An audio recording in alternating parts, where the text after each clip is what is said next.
Hello everyone, Assamese Kids Learning Habole Swagatam janaisu. Ajir videotit moi 25 bit heujia hakor nam Assamia aru Ingrajit loi ahisu. Gotike videote hekhole saboloi napahoribo aru jodi bhal pai tente like aru share kori dibo. Logote aji jodi prothom barar babe mor video saise tente channel to subscribe kori kakhot thoka bell to sui all kori dibo. Ahok tente ajir videoti arambho koru. 1 number paleng. Paleng hakok Ingrajit spinach buli koa hoy. 2 number মৰিচা শাক মৰিচা শাকক ইংৰাজীত red Indian spinach বুলি কোৱা হয় 3 number মানিমুনি মানিমুনিক ইংৰাজীত এছিয়েটিক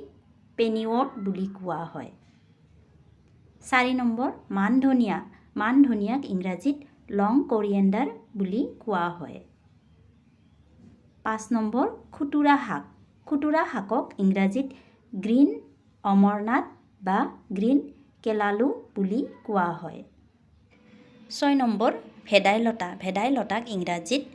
চাংক vine বুলি কোৱা হয় 7 নম্বৰ কলমৌ শাকক ইংৰাজীত ৱাটাৰ স্পিনাচ বুলি কোৱা হয়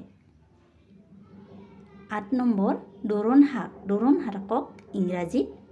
লেউকাছ এস্পেৰা বুলি কোৱা হয় 9 নম্বৰ মেথি শাকক ইংৰাজীত ফেনুগ্ৰিক গ্ৰীণ বুলি কোৱা হয় 10 নম্বৰ কচুথোৰক ইংৰাজীত টাৰো ষ্টেম বুলি কোৱা হয়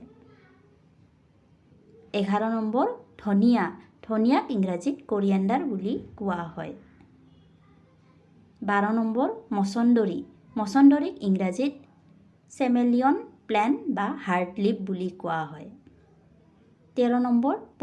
পদিনাক ইংৰাজীত মিণ্ট বুলি কোৱা হয় 14 নম্বৰ জিলমিল শাকক ইংৰাজীত হোৱাইট গুজফুট বুলি কোৱা হয় 15 নম্বৰ নৰসিংহক ইংৰাজীত কাৰি লিফ বুলি কোৱা হয় 16 নম্বৰ লাই শাকক ইংৰাজীত মাষ্টাৰ্ড গ্ৰীণ বুলি কোৱা হয় 17 নম্বৰ ঢেকীয়াক ইংৰাজীত ফেৰ্ন বুলি কোৱা হয় 18 নম্বৰ ব্ৰাহ্মী শাকক ইংৰাজীত ব্ৰাহ্মী বুলি কোৱা হয় 19 নম্বৰ টেঙামৰাক ইংৰাজীত ৰচেল বুলি কোৱা হয় 20 নম্বৰ সৰিয়হ শাকক ইংৰাজীত মাষ্টাৰ্ড প্লেণ্ট বুলি কোৱা হয়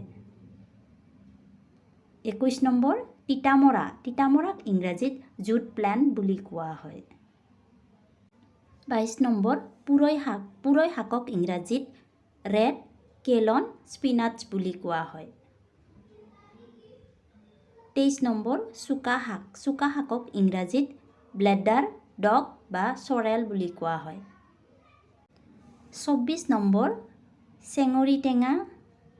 বা টেঙেচি টেঙা বা আমচেংৰি টেঙা বিভিন্ন ঠাইত বিভিন্ন নামেৰে জনা যায় ইয়াক ইংৰাজীত উড চৰেল বুলি কোৱা হয় 25 নম্বৰ মটৰ শাকক ইংৰাজীত পি গ্ৰীণ বুলি কোৱা হয় আজিলৈ ভিডিঅ'টি চাই কেনে পালে প্লিজ জনাবলৈ নাপাহৰিব আৰু যদি অকণমান হ'লেও হেল্পফুল বুলি ভাবিছে তেন্তে ভিডিঅ'টিত লাইক কৰিব লগতে আজি যদি প্ৰথমবাৰৰ বাবে মোৰ ভিডিঅ' চাইছে তেন্তে চেনেলটো ছাবস্ক্ৰাইব কৰি কাষত থকা বেলটো চুই অল কৰি দিব ভিডিঅ'টি চোৱাৰ বাবে বহুত ধন্যবাদ